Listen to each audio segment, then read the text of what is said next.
7 countries in Europe summon Chinese ambassadors for talks. The requests come as more backlash unfolds over Chinese EU sanctions. A European company and U.S. trade groups resist forced labor in Xinjiang. The effort triggers a boycott in China. China's foreign ministry spokeswoman adds more fuel to the sanction-driven flame. This as the head of a Chinese state-run media outlet offers a suggestion for tackling Beijing's aggression. China's possible invasion into Taiwan could happen sooner than expected. That's according to the head of the U.S. Navy in the Indo-Pacific. That's as a new Beijing military campaign demands loyalty from its soldiers. And a cigarette butt found in a bowl of noodles. A Chinese internet celebrity gets pulled into a food safety scandal. Welcome to China in Focus. I'm Tiffany Meyer. More aftershocks surface following a series of tit-for-tat sanctions between the European Union and China. Now, 7 countries in Europe have summoned Chinese ambassadors to their countries. That's as an 8th country spoke out against Beijing's actions.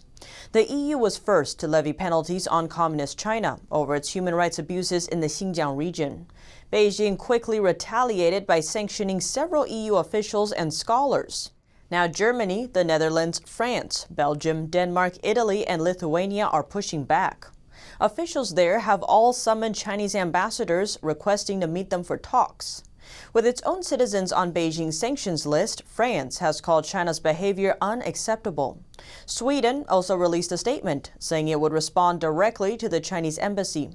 One Swedish scholar was also named on China's sanction blacklist. Swedish clothing brand H&M is now under social media attack in China. That's because one of its old social media posts showed concerns over forced labor in Communist China's Xinjiang region. At least one Chinese online retailer appeared to have dropped H&M's products. H&M said in a statement last year that it was, quote, deeply concerned by reports from civil society organizations and media that include accusations of forced labor. H&M's official store on Chinese e-commerce platform Alibaba Tmall was not accessible on Wednesday. China is H&M's 4th biggest market. It made close to $340 million in the 12 months through November 2020. CCP mouthpiece CCTV attacked the Swedish company, saying, quote, H&M, you are no longer at all fashionable. Some people on Chinese social media platform Weibo are calling for H&M to leave China. Some are also calling to boycott it. On Wednesday, H&M China issued an announcement in response. It says H&M values the Chinese market and will have long-term investments there. At the same time, it will continue to comply with OECD guidelines for responsible business conduct. The guideline has a new chapter on human rights. And more on forced labor in Xinjiang. On Wednesday, a broad range of associations in the U.S. business community announced a global approach to end oppression against Uyghurs in Xinjiang. The organizations include the American Apparel and Footwear Association, or AAFA, the Retail Industry Leaders Association, and the United States Fashion Industry Association, among others. They say they have consistently called for this holistic approach. The AAFA and its partners say all stakeholders must play an active role in stopping the genocide of Uyghurs. They say the business community has spent the last 2 years working to undercut the oppression and will continue the effort. The AAFA is a U.S. trade association representing over 1,000 world-famous brands. A number of new YouTube accounts recently popped up online, but their video content has been raising suspicions about just who runs them. The channels are publishing clips showing what they depict as the happy, full lives of Uyghurs and other ethnic minorities in China's Xinjiang region. The videos claim people there can move and act freely in that region. But Uyghurs and members of other ethnic minority groups who live outside China told Radio Free Asia about their side of the story.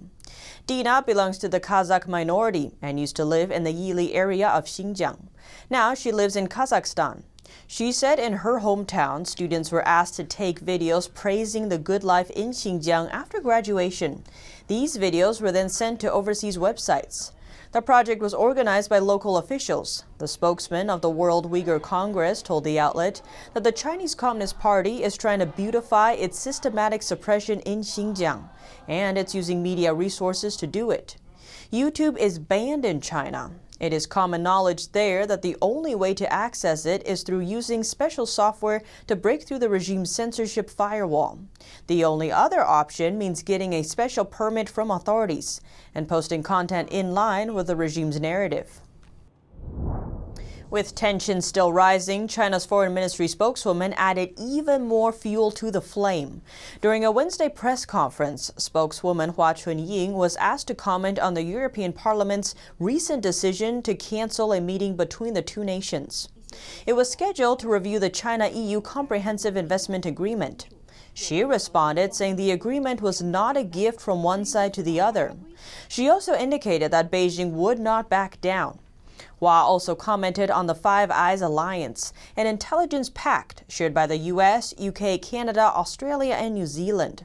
She said it reminded her of what was called the Eight-Nation Alliance, referring to a military coalition that invaded North China 120 years ago. It was made up by the British Empire, the US, Russia, Japan, and Germany, among others. Hua pointed out that today's China isn't the same as that from the year 1900. She warned that Chinese people aren't to be messed with, or things will get ugly. U.S. Senator Dan Sullivan discussed his view on the China challenge and its vulnerabilities at the Atlantic Council on Monday. His remarks come after the U.S. and its allies announced sanctions on China over the Uyghur genocide. On Monday, the EU, the United States, Canada, and Britain announced sanctions on China over the abuse of Uyghurs. U.S. Senator Dan Sullivan calls it a significant move. Real important development. And again, it's an area where the Chinese are very vulnerable and they know it. Last week, U.S. and Chinese officials had an open clash at the opening of their first face-to-face meeting in Anchorage, Alaska. Human rights and democracy are their key divisions. Sullivan, who has rich experience in dealing with China, sees these as the regime's key vulnerabilities and says it's appropriate to put pressure there. When you saw their leadership on live TV lecturing Americans, lecturing the world about their, quote, democracy, they don't have a democracy. We all know that. And human rights. Sullivan said that Chinese leaders will not be part of the world system that led to their rise, and that they're putting forward an authoritarian system, not just at home, but also abroad. That I think it's its own Cold War. We need to recognize it. We need to prepare for it. And we need to work with our allies to deal with it. Sullivan believes that in dealing with this China challenge, America's strength is in how both parties are coming together over this. And the good news is Democrats and Republicans in the Congress have awakened to this, and I think there's an opportunity to really put together a strategy, long-term, bipartisan, like we did in 1947. Senate Majority Leader Chuck Schumer and Senator Todd Young are working together on a bill aimed at boosting the U.S.'s economic competitiveness with China. It's anticipated to hit the Senate floor in late April. Reporting by Kitty Wang, NTD News. What's the most efficient way to get Chinese aggression under control? One of the regime's most loyal propaganda warriors may have just revealed the secret. The perspective comes from the chief editor of the Chinese regime's state-run media mouthpiece, the Global Times newspaper. Chief editor Hu Xijing wrote an article in the paper one day after Beijing sanctioned the EU. In it, he called the West's collective sanctions on Beijing merely a symbolic action.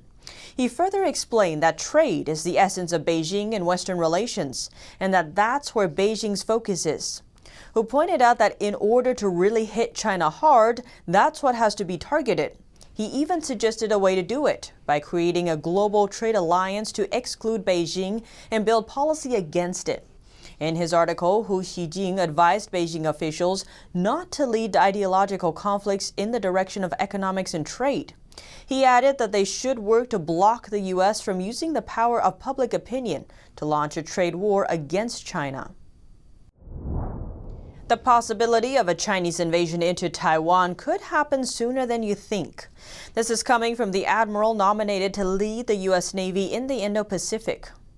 Last week, Admiral Davidson testified that he thinks the PLA may have the capability to effectively invade Taiwan in as soon as 6 years, maybe less. Do you agree with that view? Senator, there's many numbers out there. I know Admiral Davidson said 6 years. You have to ask him where he made that assessment. There are spans from today to 2045. My opinion is this problem is much closer to us than most think, and we have to take this on, put those deterrence capabilities like PDI in place in the near term and with urgency. The admiral said the Chinese Communist regime has its eyes set on Taiwan. Beijing claims it as part of its territory. Taiwan is officially known as the Republic of China. It has its own democratically elected officials, military, constitution, and currency. The Chinese regime's People's Liberation Army, or PLA, will begin a massive loyalty campaign. It will foster loyalty to the Communist Party and its leader, Chairman Xi Jinping. It's part of the celebrations for the party's 100th anniversary this year. The Chinese Communist Party, or CCP, will celebrate the PLA's Hong Kong garrison, but there will be no mass parades as is usually the case. A PLA Major General kicked off the anniversary celebrations on Tuesday. He said at a press conference that the military must, quote, resolutely listen to Chairman Xi's command, be accountable to Chairman Xi, let Chairman Xi rest assured. From now to the party's anniversary on July 1st, every soldier will receive education on party history. That is to make sure they can be, quote, loyal to the core, uphold the core, and follow the core. The core in CCP language refers to the party leadership with Xi at the center. Li added that the education is aimed at making sure soldiers, quote, appreciate the glorious truth about Xi Jinping's thought on socialism with Chinese characteristics. China's most popular internet celebrities once again involved in a food safety scandal. A consumer spotted a cigarette butt in a bowl of noodles. NTD's Grace Wang has more. Earlier this month, Chinese lady Miss Wang found a cigarette butt in a bowl of snail noodles. She already took a few bites before spotting the cigarette butt, and she said it's really disgusting. Wang filmed the cigarette butt in the noodles and uploaded it to TikTok, but soon afterwards the video got banned. This is apparently because the noodle company complained about what they called defamation. The noodles are branded by Li Ziqi. Li is arguably the most famous Chinese video blogger today. She is known for her videos on Chinese food and handcrafts. Her YouTube channel has more than 14 million subscribers. That's more than any other Chinese language channel on the platform. Li started posting videos in 2015. CCP mouthpiece People's Daily has published 4 articles in a row to promote her since 2019. Many other state-run media also followed suit and made Li a celebrity across the country. Very soon, food products from her brand came into the Chinese market one after another. After Wang's post on TikTok got banned, Wang sued Li and her company. She denied their claim that she is spreading rumors. Wang demanded that Li apologize and withdraw the complaint she sent to TikTok. But Li's company says it never complained to TikTok. This is not the first food safety scandal for Li. According to data from a Chinese complaint platform, a couple dozen cases are related to Li's brand. Most of them involve stones, plastic, insects, and cigarette butts found in food. Last year, some consumers say they found a blade in their bowl of snail noodles. Li called it a planned and organized malicious smear. She said her company reported it to the police. Another product by Li was also criticized earlier this year. It was for exaggerating information on the nutrition facts label. Li once again responded to the accusation, saying she reported the incident to the police. Li's products are mostly produced using the OEM model. It means the producer does not make the product directly. The producer provides key technology and is responsible for its design and development. Other companies will then produce the products. Reporting by Grace Wang, NTD News. The idea of Westerners singing the Chinese Communist Party's praises may raise questions in today's political climate. But it's a common tactic China uses to boost its reputation. NTD's Don Ma has more on the strategy. The Chinese Communist Party, or CCP, has a playbook full of tactics for boosting its reputation. A common one is to validate itself through a third person. It often looks like this. A foreigner is seen praising Beijing's actions. But the worst, of course, is the idea that you would accuse a peaceful sovereign country of genocide of a people's. It's the idea that there's a genocide in Xinjiang. This is, as all the Chinese ambassadors and other leaders have said, This is a disgusting lie. This is preposterous. The Chinese Communist regime often benefits from statements like this. Foreigners with a pro-China stance are frequently featured in Chinese state-run media. That's including China Daily, the Global Times, Xinhua News Agency, and CGTN. These overseas individuals can do something the CCP cannot. That is to influence others from a third-party standpoint. Other than the state media, this strategy is also used by China's foreign ministers. In a press conference last week, Minister Wang Yi cited a French writer. That writer was gifted state-sponsored trips to China's Xinjiang region. And from the experience, he now advocates that Beijing's genocide against the Uyghur ethnic group does not exist.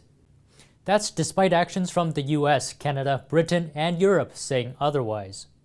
China's foreign ministry has also praised the likes of Edgar Snow, Anna Louise Strong, and Agnes Smedley. Edgar Snow wrote the 1937 book Red Star Over China. It painted Chinese Communist Party leader Mao Zedong as a benign progressive figure, rather than a communist dictator. The late American journalists Anna Louise Strong and Agnes Smedley are best known for their support for early communist movements in the Soviet Union and China. Third-party validation is an inseparable part of China's soft power diplomacy, and it's one of the most likely to be taken as credible. Don Ma, NTD News. Chinese tech giant Baidu is making its subdued debut on the Hong Kong Stock Exchange. The company considered delisting from the Nasdaq exchange last year, saying its stocks were undervalued. But Trump's order might have been the real reason. Chinese search engine Baidu debuted on the Hong Kong Stock Exchange. Its shares were 1.1% higher in early trade on Tuesday. This is after the tech giant raised $3.1 billion from its secondary listing in the city. According to the company's filings, retail investors oversubscribed to Baidu's offer by 112 times. The company sold 95 million shares in the deal, and they account for 3.4% of the company's total share capital. Baidu has a total revenue of almost $16.5 billion and a net profit of nearly $3.5 billion in 2020. The company is also active in the AI field. It boasts itself as a, quote, a leading AI company with a strong internet foundation. Baidu is the 15th US-listed Chinese company to carry out a Hong Kong listing. Many believe this is because of an order from the Trump administration. Trump previously asked all Chinese companies to comply with US audit requirements. If they don't comply, they will have 3 years to delist in the US and find a new exchange. A Reuters report from May 2020 says Baidu thought about delisting from the Nasdaq exchange after Trump announced the proposal. Baidu says this is because its stocks were undervalued, but Trump's order may have been the real reason. China's biggest social media and video games company Tencent reportedly met with the country's antitrust watchdog officials this month to discuss compliance. The boss of Chinese tech giant Tencent has had meetings with Beijing's antitrust regulators in what may be another sign of a crackdown on the country's digital economy. Tencent is China's biggest social media and video games company and is Hong Kong's most valuable stock, with a market capitalization of $776 billion.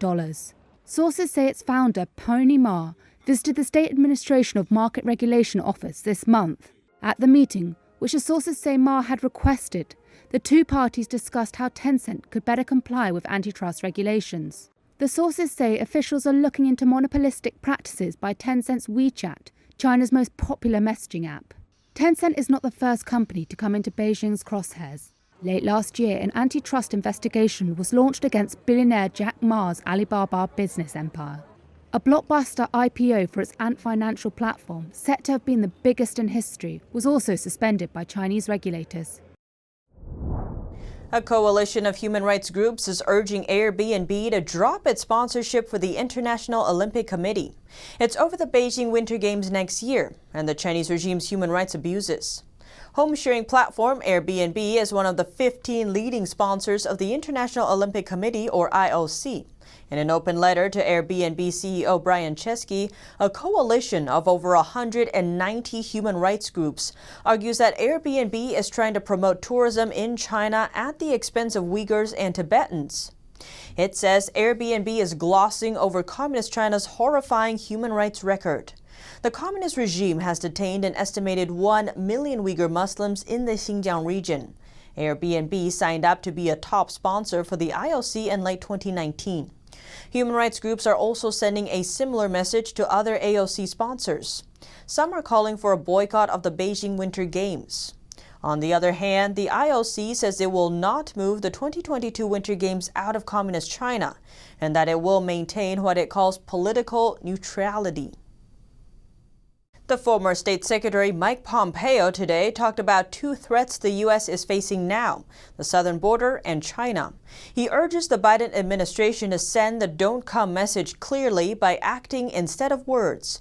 Pompeo also pushed back the misleading concept of America in decline. The former State Secretary Mike Pompeo criticized the Biden administration's failure on the southern border. He said the clear message needs to be sent out with consistency. President Biden has said we don't want them to come, but every action that they've taken, every action has suggested that if you come and if you get here, you will find a way to find work and find opportunity and be able to stay here forever. When that's the case, they're not going to listen to American messaging. Under the Trump administration, the U.S. and Mexico set a cooperative system to keep asylum seekers outside the U.S. border. And if you want to apply for asylum, there's a set of rules. Comply with them. But while you're waiting, you're going to remain in Mexico. Pompeo also responded to last week's U.S.-China talk. He said the Chinese Communist Party is spreading the misinformation that America is in decline. It is attacking the fundamental nature of the U.S. But it's fundamentally untrue, and the Chinese want the world to believe that, because if we're in decline, then other countries will want to be their friends. They'll be fearful that the United States won't be there. During the first high-level meeting under the Biden administration, Chinese diplomats lashed out over the U.S.'s struggling democracy and poor treatment of minorities. Pompeo warned the current administration to be cautious of the communism ideology trap. So I would urge this administration, when your Chinese counterpart says that Black Lives Matter is a central part of your administration, when a Marxist-Leninist ideology is a center point of your administration, you have to push back on that. Pompeo said he hopes the Biden administration will not sacrifice American values on the cross of radical woke leftism to keep American interests first. Lin Lin, NTD News. And two more Virginia counties passed resolutions last night condemning the Chinese Communist Party's forced organ harvesting from prisoners of conscience. The counties now joining a national and global effort to end the Communist Party's brutal human rights violations. NTD's Melina Weiska brings us more from Virginia. Here in Virginia's Spotsylvania County tonight, board members passed a resolution to condemn the Chinese government's forced organ harvesting against prisoners of conscience. Over the past decade, reports have uncovered that the CCP has been killing prisoners of conscience to supply its organ transplantation industry. Many of the harvested organs come from people who are persecuted for their beliefs, such as Falun Dafa practitioners. My husband died from the persecution.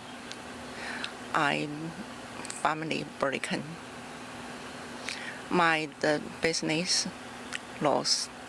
Jailed for 7 years for practicing Falun Gong, thankfully, she wasn't one of the tens of thousands who fell prey to the regime's organ harvesting abuse. To criminalize someone just to take something that is so precious to their life is just inhumane. Now, therefore, be it resolved by the Spotsylvania County Board of Supervisors that it condemns in the strongest possible terms the persecution of Falun Gong and the state-sponsored organ harvesting of all prisoners of conscience currently being carried out by the Chinese Communist regime. And every day, more and more Americans are taking a stance against this inhumane act. Let's stand up and be strong and say, stop it. This Virginia county is the 9th county in the state to pass such a resolution against the CCP's human rights abuses. And we don't want anything like this to go unnoticed. So you started at the local level, and it works its way up. The grassroots campaigns have been very successful here in Virginia, and we want to see if this one can take off and go forward. The U.S. Congress already passed a resolution, but it hasn't made it to the Senate floor yet. But efforts at the federal level have resurfaced again. Congress members introduced a bipartisan bill dubbed the Stop Forced Organ Harvesting Act. And House Minority Leader Kevin McCarthy has voiced support for it. I would hope our country, our State Department, would do something to support these people here who are trying to stop that. And it doesn't stop with the U.S. Global efforts are underway too. For example, Israeli prohibits insurance companies from reimbursing transplants received in countries that violate Israeli organ trade and trafficking guidelines. But activists say further international efforts are needed to combat the ongoing atrocity. So the fundamental situation is that CCP live harvesting of Falun Gong practitioners' organ has not been stopped. He says organizations like the WHO have been working with the CCP to deceive the world, and world leaders cannot turn a blind eye to this reality. And with more and more of these types of resolutions being passed on both the local and federal levels, many are hopeful that change is just around the corner. Reporting in Spotsylvania County, Virginia, Melina Weiskup, NTD News. And that's all for today's China in Focus. Thanks for watching and see you tomorrow.